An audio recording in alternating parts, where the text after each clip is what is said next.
This is lesson number 2 in a 4-part series on the CAGED system, which is a common way of visualizing the fretboard. In the first lesson, I showed you how to change standard C, A, G, E, and D chords into movable chords, and we stuck with the 3 main chord types, major, minor, and 7th chords.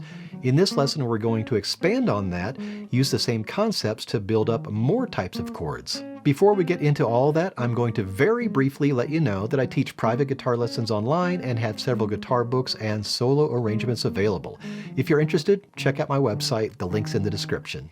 A quick recap of the first lesson, and if you need more than just a short review, check out the previous lesson. I'll leave a link for that in the description. So what we did in the previous lesson was we took C, A, G, E, and D chords and turned them into movable chords. For example, here's an A7. To change this to a movable chord shape, we played these notes with fingers 3 and 4 instead. Now the first finger is essentially free to act as a capo. Moved 1 fret higher, first finger barred at the 1st fret, and now we have a movable 7th chord shape. I'm playing a B flat 7 right now because the root of this chord is on the B flat on the 1st fret of the 5th string. In the diagram here, we can see that the root is on the 2nd fret, which makes that a B7, and you can move it up. C7, D flat 7, and so forth. To use these shapes, you need to know the names of the notes on the fretboard, or at least on strings 4, 5, and 6. If you need help with that, check out the fretboard lessons in the description. Now what we're going to do is take the same concepts from the first video and build more chord types. We're going to build major 7, major 6, minor 7, minor 6, and minor 7 flat 5 chords, beginning with some C shapes. C major 7 as an open chord. Switch to fingers 3 and 4. Move them 1 fret higher. First finger is going to bar now at the 1st fret, strings 2 and 3. If you like, you could also bar the 1st string, because that note does belong in that chord, or can if you like. I usually just play the middle 4 strings, so I end up barring that 1st string. This is a D flat major 7 that I'm playing now because my root note is on the 4th fret of the 5th string, that D flat. Or you could call it a C sharp if you like. Move 1 fret higher, you're playing a D major 7. E flat major 7. Now there's no standard open C minor chord, but we can take the movable C7 shape from the last lesson and turn it into a C minor 7 shape. So here's the C7 shape, which is just a C7 muting the 1st string. To change this to a C minor 7, we need to take this note that's on the 2nd fret of the 4th string, move 1 fret lower, so 2nd finger goes away, 1st finger is now barring strings 2 through 4, and you have a movable C minor 7 shape. This time you definitely do have to mute the 1st string, and I'm doing that by flattening my 1st finger out a bit, just so it barely touches that string. Now it's a C minor 7 that I'm playing because the root of this shape is on that C at the 3rd fret. Move up to, say, the 8th fret, it's an F minor 7. Move down 2 frets, it's an E flat minor 7. Then the open C6 chord, finger 4, 2, 3, and 1. All you have to do to make this a movable chord is flatten your 1st finger out a little bit. Whoops, mute the 1st string, and now you have a movable chord because there are no open strings. This is a C6 because the root is on this C on the 5th string.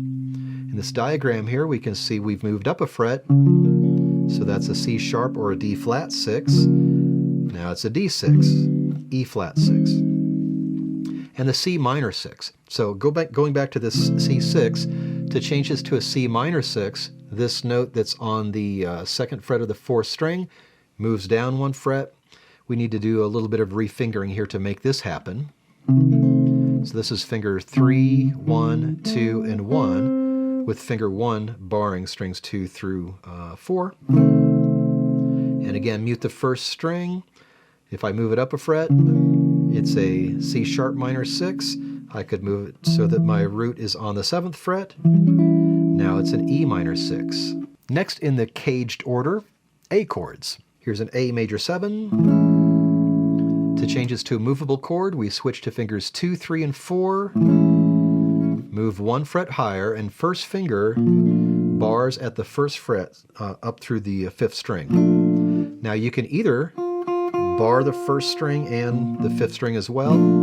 I often mute the 1st string just so I don't get a note there, and just play the middle 4 strings, so you can do either way. Now I'm playing a B flat major 7 right now because the root of this chord is on the 1st fret of the 5th string, the B flat. If I move 1 fret higher like we see in the diagram, it's on a B, so it's a B major 7. Then the A minor 7 as an open chord is just fingers 1 and 2. To change this to a movable chord, we switch to fingers 2 and 3 and go through the usual process of moving 1 fret higher. First finger bars, so it goes on the 5th string, 1st fret, and has to at least bar strings 3 through 5. If you like, you could bar the 1st string as well. I tend to, like I've done with some of these other chords, I tend to mute the 1st string on purpose by just kind of barely touching that string with my 1st finger. Now it's a B flat minor 7 because of where I'm placing the root. In the diagram, my root is on the 2nd fret, so it's a B minor 7. If I move up to the 5th fret, it's a D minor 7.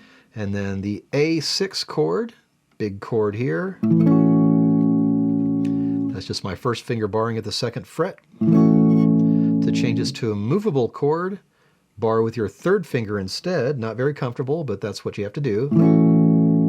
Move 1 fret higher, and 1st finger goes down at the 1st fret on the 5th string. And now we have a movable major 6, or just 6 chord. So this is a B flat 6 that I'm playing because of where my root is. In the diagram, it's on the 2nd fret. So it's a B6, you can move that around, 8th fret, F6. There's not really a good movable A minor 6 form, but I use this A minor 7 flat 5 form all the time. And by the way, minor 7 flat 5 chords are also called half diminished chords. They're notated with this little circle with the slash going through it. So if you see a notation like that in your music instead of the minor 7 flat 5 notation, it's the same thing. Your open A minor 7 flat 5 is the middle 4 strings. And you could play that with any number of fingers. I'm doing in fingers 1 and 2 here. Sometimes you could do a finger 2 and 3. To change this to a movable chord, you're going to want to use fingers 3 and 4. Move 1 fret higher, and then finger 1 and 2 go down at the 1st fret on the 3rd string and on the 5th string. Make sure you're flattening your fingers out a little bit so you mute the 1st string. Now this is a B flat minor 7 flat 5 that I'm playing because my root's on that B flat. In the diagram it's on the 2nd fret, so it's a B minor 7 flat 5, or half diminished if you want to call it that. Move up to the 4th fret, we have a C sharp minor 7 flat 5. Out of these 5 chord types, there's really only one usable G shape. That's going to be the G6. The G shapes will be more important when we begin linking these caged chord shapes along with scale forms. We're going to cover that in the last lesson in this series. Here's a G6 chord. I'm playing it with fingers 3 and 2, but you could use fingers 1 and 2 if you like. To change this to a movable chord, play with fingers 3 and 4. Instead, move 1 fret higher, 1st finger bars strings 1 through 4. Now I'm playing an A flat 6 because my root is on this A flat at the 4th fret, 6th string, A6, and B flat 6, and so forth. Before we get into the E shapes, I need to show you a variation of the E7 shape from the previous lesson. Here's the open E7. To change this to a movable E7 shape, we switch to fingers 2 and 3 so that you can bar with your 1st finger. This is all from the last lesson. I'm going to do the rest of this little demo right here of the E shapes at the 5th fret. Now this diagram looks different, but if you take a closer look, you'll find that it's really 4 notes from the full E7 shape. Now here's how you play it. Finger 1, 1, 2, 4, and 3, and you're going to mute strings 1 and 5 by keeping your fingers somewhat flat. but the principle is the same as far as finding your chord. This is an A7 that I'm playing because the root of this E7 shape is on this A on the 6th string 5th fret. Move it down, it's an A flat 7. Move it up, it's a B flat 7. And this is my favorite E7 shape. Since you're not barring, it's a lot easier on the fingers, much better on your fingers if you're playing a long gig. And we're going to alter this shape to play the other E shapes. So here's that E7 shape. Again, I'm just doing this at the 5th fret. To change this to an E6 shape or E major 6 shape, this note on the 4th string has to move down 1 fret, which means we need to refinger a little bit. So now it's fingers 2, 1, 4, and 3, muting strings 1 and 5. As a matter of fact, all these shapes we're going to be muting strings 1 and 5, so you need to keep your fingers flat for that. This is an A6 that I'm playing because of where I'm playing my root. If I move up 2 frets, it's a B6. If I move up 1 more fret, it's a C6. Back to the 5th fret, changing this E6 shape to an E minor 6 shape now. Everything's the same except for the 3rd string, which needs to move down 1 fret. So we need to do some refingering again. This is fingers 2, 1, 3, and 4. And again, muting strings 1 and 5. That's an A minor 6 that I'm playing because of where the root is. Move it up 2 frets, B minor 6. Move it down 2 frets from the A, it's a G minor 6. Then back to the E7 shape. Now we're going to change this E7 shape to an E minor 7. To do that, this note on the 3rd string has to move down 1 fret, and we're refingering quite a bit here. I like to play this with finger 3, barring, and then finger 2 kind of goes over the top of the 3rd finger to give it a little bit of support. And there are other ways to play it too. You could play that with your 1st finger at the bottom if you like. I've also seen plenty of people, put their thumb over. Whatever works for you. And if this is an A minor 7 that I'm playing because of where the root is, now it's a B flat minor 7, now it's a B minor 7. And then changing this E minor 7 shape to an E minor 7 flat 5 shape. The 5th of the chord is on the 2nd string right here, so that's the note we have to move down 1 fret. And of course, because it's guitar, we have to change a lot of fingers around. So this is finger 2, 3, 4, and 1, and again, muting strings 1 and 5. Of course, this is an A minor 7 flat 5 that I'm playing because I've been playing all these on the A. If I move down 1 fret, it's a G sharp or A flat minor 7 flat 5. Future me here, I realized as I was editing this video that I forgot to show you the E major 7 shape, which is one of my favorites. So I'm going to show you that real quick, and then we're going to get on to the D shapes.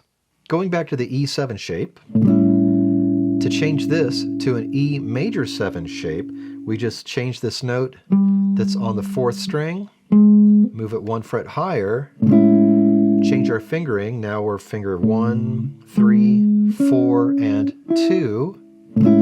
We have an E major 7 shape. This is an A major 7 that I'm playing because I'm placing the root on the A at the 5th fret 6th string. Move 1 fret higher, B flat major 7, another fret, B major 7. I don't play the D shapes very often for accompanying, but I use these quite a bit in my solo guitar arranging. D major 7 as an open chord. These are all just going to be 4-string chords, so no 5th or 6th string. I'm just barring at the 2nd fret. It changes to a movable chord. Bar with your 3rd finger. Move up 1 fret. 1st finger goes down on the 1st fret of the 4th string.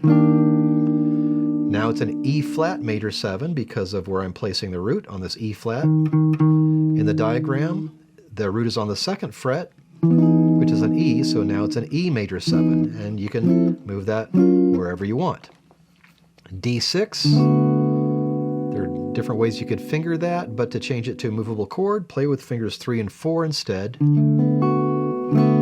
And go through the usual routine, move 1 fret higher. 1st finger is going to bar now, strings 2 through 4, at the 1st fret.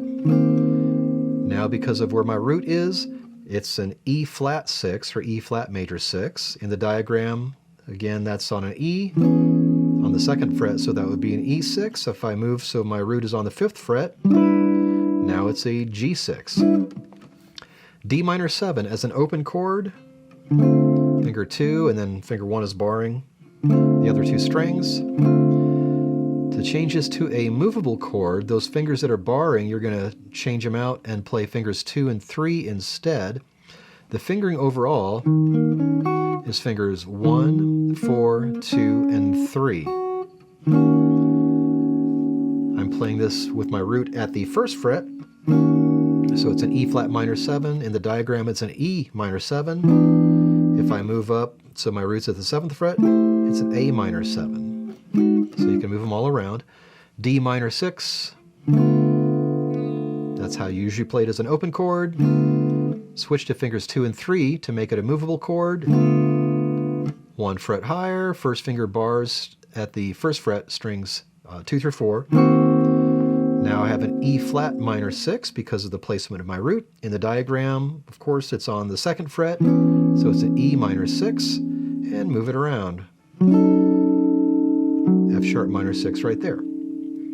And then D minor 7 flat 5, also known as half diminished.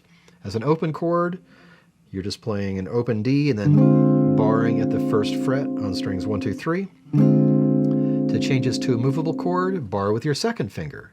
Move up 1 fret, 1st finger goes down at the 1st fret. Now it's a D sharp minor 7 flat 5 or E flat minor 7 flat 5, however you want to call it.